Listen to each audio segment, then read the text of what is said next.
Very good morning to all of you. I thank the organizers and Dr. Rohit Saxena to allow me to be a part of this instruction course. We start with a small talk on setting up of a squint practice. The mandatory slide, as per the AIO's regulations, financial disclosure. The setting up of a squint practice is fraught with certain unique challenges. The first challenge is development of squint is usually not an urgency, like a retinal detachment or a vitreous hemorrhage. So it doesn't warrant the practicing ophthalmologist to refer a case to you. Then there are certain misunderstandings and myths in the society. Ophthalmologists do contribute by spreading the word about recurrences of the squint after a surgery, asking the patient to wait till the marriageable age. Then there are certain myths in the general public about the gods and goddesses and their wrath causing the squints. Lack of awareness about the harmful effects of squints in the form of vision, binocularity, stereopsis, and very least understood the personality development of a child. What all we want to know and achieve? Cosmetic correction? This is not we want to achieve. We are talking about visual acuity, binocular status, grades of binocularity, and correcting all movement abnormality in the child. Essentials. We start with the training, equipments, which will require a little bit of capital management, patients, which will come to you with marketing and networking, and other supportive elements like optical and medical departments. Training, it all depends on mentors and gurus. We are very unfortunate that we have got only few focal centers who give a good exclusive training of squints. You have to be lucky in one of them. I had been one. And this is my personal feeling that you should have at least 2 to 3 years of experience to understand the intricacies and problems of a squinting child, because it is important to follow up these patients, how to operate, when to operate, and when not to operate in these cases.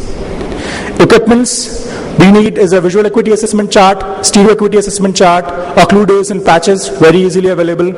Apart from that, we'll need synaptophores, Maddox rod, and prisms. Visual acuity charts, they are all available with any of your examination chairs, but it is important to understand the height of the chair is not good for the squint assessment. It has to be at the eye level, not at a height, because it is going to give you a miscalculation when there is a A or V phenomenon. And always use an accommodative target. For children, there can be Allen's chart or Cardiff chart. Again, use accommodative targets in the form of toys, mobiles, very important for children. This is a case of 6-month-old child. When shown an accommodative target, creates a squint in the right eye. So this indicates probably it needs further evaluation and there is need for glasses. Another child which is showing accommodative esotropia on showing a toy. Assessment of binocularity can be done with the help of a Worth 4-dot test, which is usually a part of our Snellen's chart. For near binocularity, we can do a Lang's 2-pencil test. Doesn't need much of equipment, or a Bagolini striated glasses, which is the least associating of all these tests. For grading stereopsis, you may need Randot, tetanus, or a TNO test. You may need patches for amblyopia therapy, which are easily available. If they are not available, you can use a 2-inch micropore with a piece of paper, as shown in this picture. For assessment of deviation, one would need prism bars and synaptophore in cases of paralytic squint. Occluders for doing cover, uncover, and alternate cover tests. They are all easily available.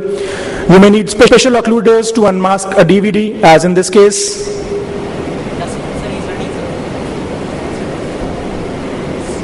The video is, okay. So this is showing how the DVD unmasks with the help of a Spielman's occluder. For paralytic squints, you may need a synaptophore, indirect ophthalmoscope to assess the deviation, prisms to correct the diplopia, Maddox rods again to understand the deviation, vertical, horizontal, cyclo, and fundus photographs if possible. It's a case of fundus photograph showing extortion of the right eye before the surgery and after the surgery. So general equipment is included in the general ophthalmic setup are Snellen's chart, Worth 4-dot test, pens for Lang's test, prisms, and Maddox rod. Indirect ophthalmoscope is also available. Additional cost for setting up of squint practice is special children's chart, which may vary from 12,000 to 2 lakhs. Stereo equity charge, not very expensive, around 15,000. Spielmann's occluder, 1,000 rupees. Prisms and loose prisms, around 3,000. Bergoglini's glasses, around 2,000. Anderson Aptophore, which is a little costly, around 60,000. So the total cost would be around 93,000. Additional economical burden would be around 1 lakh if we do. So there will be an additional EMI of 2,200 to 2,500 per month for the next 5 to 6 years. Not a very heavy economic burden. Other supports, you need a medical store, so as the atropine ointment is not substituted by a drop and the child has a fever in that case, and homatropine is not substituted to a cyclopentolate or a tropicacil. Optical shop, a case of high AC by ratio, you prescribe glasses and they are not nicely made, then you will have a lot of problems because your decision is in hands of somebody else. How to get patients is there are no clear-cut guidelines for it. Have patience for it. Meet ophthalmologists, attend conferences, meet pediatricians, neurosurgeons, neurologists. Create awareness in the form of literature, keep writing, school screening camps, squint camps you can start. And outcomes of your intervention is the most important. They all depend upon how your mentors have trained you.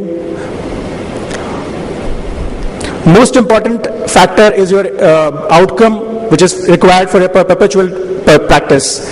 And another important thing is word of mouth. If you really do a good practice, word of mouth will carry you for a long way. Thank you.